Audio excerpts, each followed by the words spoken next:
নমস্কার বন্ধুরা, জয়শ্রী প্রদীপ কিচেন ব্লগে সবাইকে স্বাগতম। আজ আমি একটি নতুন রেসিপি নিয়ে এসেছি। আজ আমি আপনাদের ডিমের কোরমা রান্না করে দেখাবো। তবে চলুন বন্ধুরা, খুব বেশি দেরি না করে আমি রেসিপিটা শুরু করি।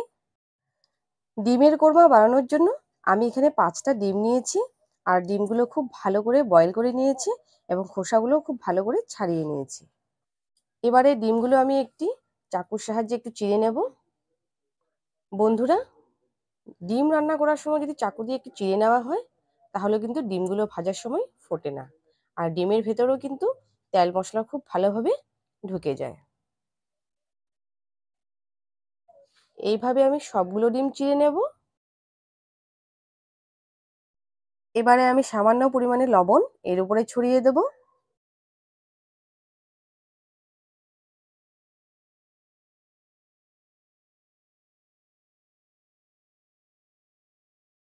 ডিমগুলো সামান্য পরিমাণে লবণ দিয়ে আমি মেখে নিয়েছি।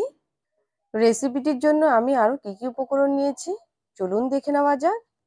এখানে আমি দুটো মাঝারি সাইজের পেঁয়াজ নিয়েছি, 3 কোয়া বড় সাইজের রসুন নিয়েছি, 1 টুকরো আদা নিয়েছি, নিয়েছি 10টা কাজু বাদাম, 4টে কাঁচা লঙ্কা নিয়েছি, আর নিয়েছি পরিমাণ মতো দুধ। এবারে আমি পেঁয়াজের খোসা ছাড়িয়ে নেব।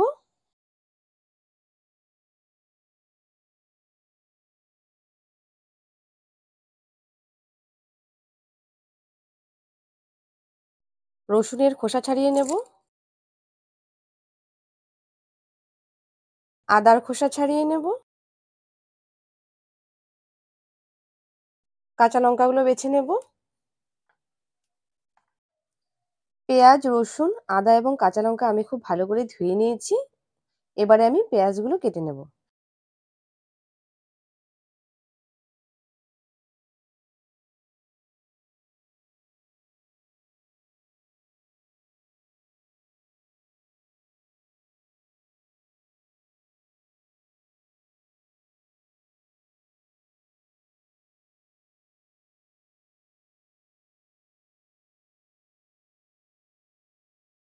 পেঁয়াজগুলো আমি এরকম পাতলা পাতলা করে কেটে নিয়েছি। কাঁচা লঙ্কাগুলো চিড়ে নেব।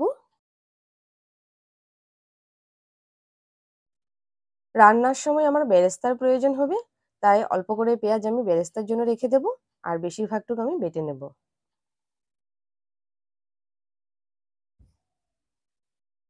পেঁয়াজগুলো বেটে নেব।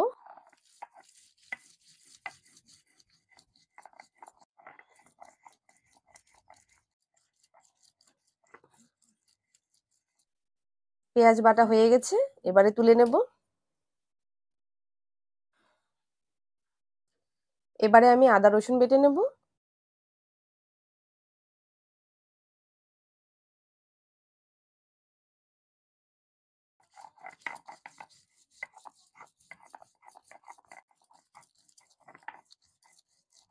আদা রসুন বাটা হয়ে গেছে, এবারে আমি তুলে নেব।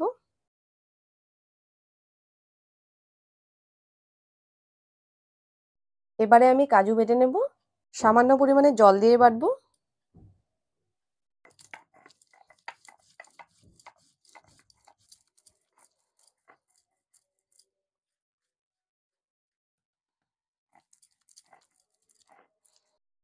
কাজু বাটা হয়ে গেছে, এবারে আমি তুলে নেব। কাজু বাটার মধ্যে আমি সামান্য পরিমাণে জল দিয়ে দিয়েছি, তাহলে কাজু বাটাটা একটু পাতলা হবে।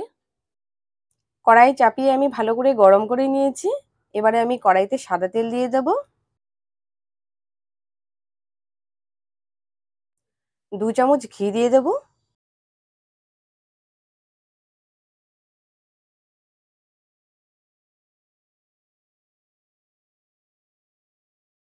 বন্ধুরা, কোরমাতে ঘিটা অবশ্যই দিতে হবে, না হলে কিন্তু কোরমার আসল স্বাদটা আসবে না। তেল ঘি খুব ভালো করে গরম করে নিয়েছি। এবারে আমি বেরেস্তা বানানোর জন্য পেঁয়াজগুলো ভেজে নেব।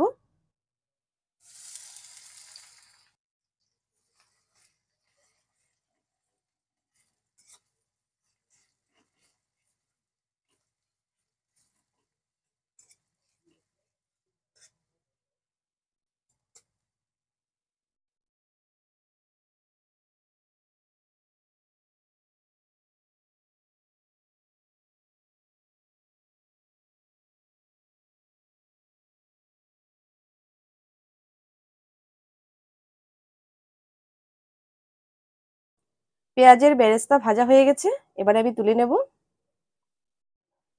এবারে আমি ডিমগুলো হালকা করে ভেজে নেব।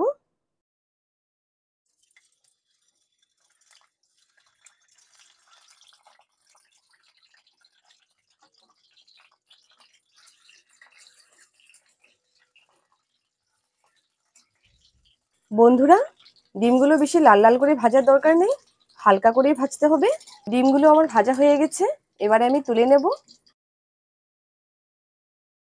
ফোড়নে আমি একটা তেজপাতা দিয়ে দেব, দুটো দারচিনি দিয়ে দেব, 3টে এলাচ দেব। এলাচের মুখ 3টে আমি ফাটিয়ে দিয়েছি। ফোড়নটাকে আমি কয়েক সেকেন্ড ভেজে নেব।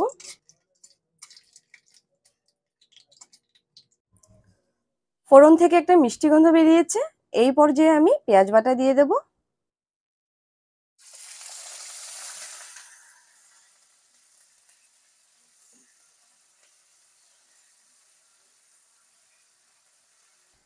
পেঁয়াজ বাটা দিয়ে আমি কিছুটা সময় তেলের মধ্যে নাড়াচাড়া করে নেব।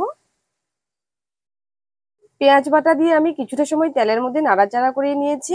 এবারে আমি আদা রসুন বাটা দিয়ে দেব।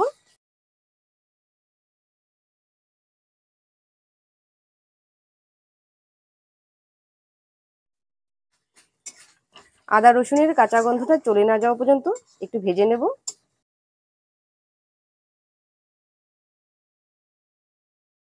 আদা রসুনের কাঁচা গন্ধটা চলে গেছে, এবারে আমি গুঁড়ো মশলার উপকরণগুলো এর মধ্যে দিয়ে দেব। স্বাদ মতো লবণ দিয়ে দেব,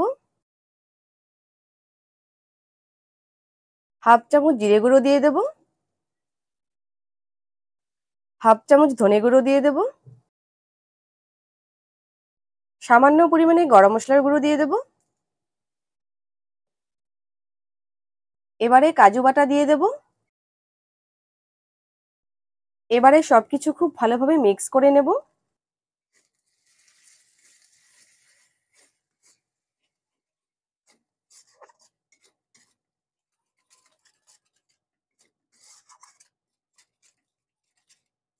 বন্ধুরা, আজকের রেসিপিটিতে হলুদ ব্যবহার করা যাবে না।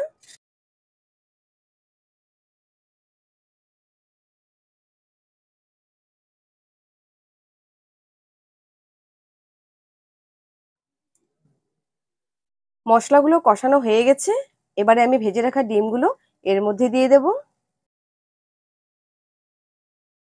সামান্য পরিমাণে বেরেস্তা আমি এর মধ্যে দিয়ে দেব।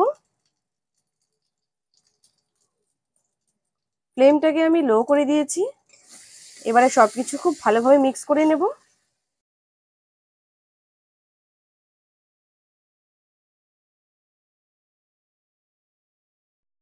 বন্ধুরা, কাজু বাটা দিলে কড়াইতে একটু লেগে যায়, তাতে কোনো অসুবিধা হবে না। এদিকে ডিমগুলো আমি মশলার সাথে খুব ভালোভাবে কষিয়ে নিয়েছি। এই পর্যায়ে আমি দুধ দিয়ে দেব। পরিমাণ মতো দুধ দিয়ে দেব।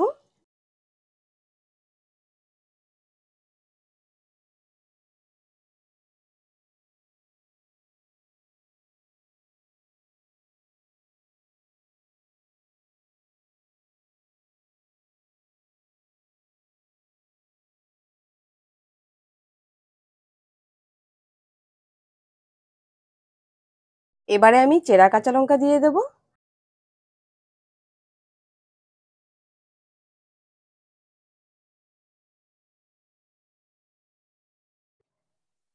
এবারে ফ্লেমটাকে আমি লো টু মিডিয়াম করে দিয়েছি। দেখুন কি সুন্দর গুটগুট করে ফুটছে। মাঝখানে আমি একটু নেড়ে দিলাম।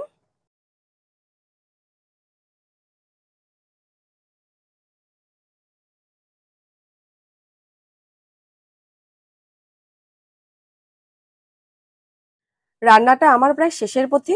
এই পর্যায়ে আমি আরো কিছু বেরেস্তা এর উপরে ছড়িয়ে দেব।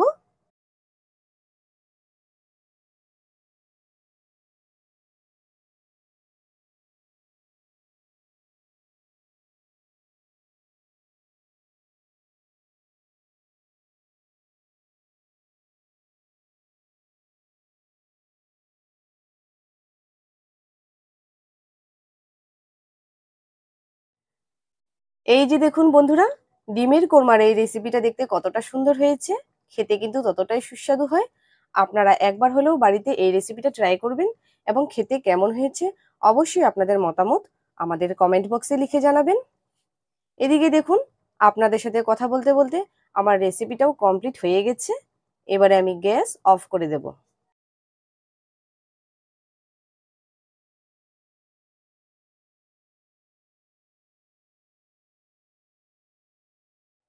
বন্ধুরা, ভিডিওটি আমি এখানে শেষ করছি। যদি ভিডিওটি আপনাদের ভালো লেগে থাকে তাহলে অবশ্যই একটি লাইক করবেন, কমেন্ট করবেন, শেয়ার করবেন এবং প্লিজ আমাদের চ্যানেলটাকে সাবস্ক্রাইব করে অবশ্যই আমাদের পাশে থাকবেন এবং পাশের যে বেল আইকনটি আছে সেখানে ক্লিক করে দেবেন। পরবর্তী ভিডিওতে আবারও একটি নতুন রেসিপি নিয়ে আমি আপনাদের সামনে হাজির হচ্ছি। সকলেই ভালো থাকবেন এবং সুস্থ থাকবেন। ধন্যবাদ।